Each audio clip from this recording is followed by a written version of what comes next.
Have you ever stopped to wonder if the food on your plate is truly real? Not fake like plastic, but fake in a far subtler way, engineered inside a lab. From papayas and apples to pineapples and tomatoes, nearly everything in your grocery cart has been genetically altered. And here's the shocking part. Nobody told you. The truth is, the food you eat every single day has quietly changed forever, and it may never go back to what it once was. Welcome to SK MediaVerse, where we reveal the truths others won't. Let's start with the facts. Today, more than 85% of all papayas sold worldwide are genetically modified. GMO apples exist that never turn brown when cut. Pink pineapples and purple tomatoes, eye-catching and unusual, aren't natural varieties at all, but patented inventions designed by corporations. In the early 1990s, biotech companies promised that genetic modification would bring better food, crops more resistant to pests, longer lasting in storage, and higher yielding for farmers. It all sounded good, but what they didn't tell you was far more important. These crops were patented, forcing farmers to buy new seeds each year from the same companies.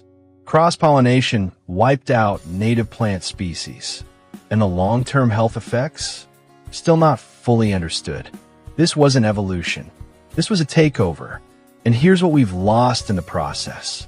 Thousands of local fruit and vegetable varieties, natural biodiversity built over centuries, are now extinct. Authentic taste has been replaced by artificial, uniform sweetness. Even the natural rhythm of seasons has been broken by crops that grow year-round in labs.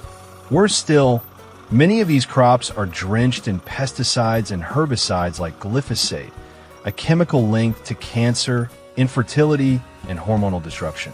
The most frightening fact? In many countries, GMO foods aren't labeled.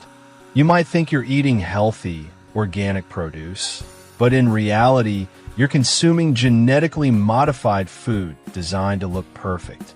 Over the past 2 decades, allergies, gut disorders, and food sensitivities have skyrocketed. Is it coincidence, or is your food making you sick? The real motive behind this system is not simply science, it's control. Corporations like Monsanto, now Bayer, Syngenta, and others have created a cycle that traps both farmers and consumers. Farmers can't save their own seeds. Crops are chemically dependent on pesticides and fertilizers. And people, weakened by what they eat, become dependent on supplements and medicines. It's a perfect loop. Engineer the food, weaken human health, then sell the cure.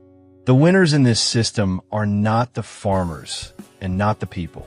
The winners are the corporations who control the seeds, the chemicals, and even the medicine. This isn't just about food. It's about freedom. So what can you do? Start by buying local and supporting small farmers who still grow with heirloom seeds. Read labels carefully and look for non-GMO or organic certifications. Grow your own food if you can. Even a small garden makes a difference. And most importantly, spread awareness. Share this truth with others. Ask questions and don't blindly accept convenience at face value. Because if we do nothing, we may be the last generation to truly taste real food. Don't be fooled by shiny apples or seedless watermelons.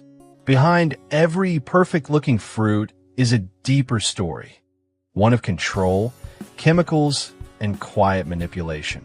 This is SK MediaVerse, where we bring you truth beyond the headlines. Subscribe, share, and stay aware.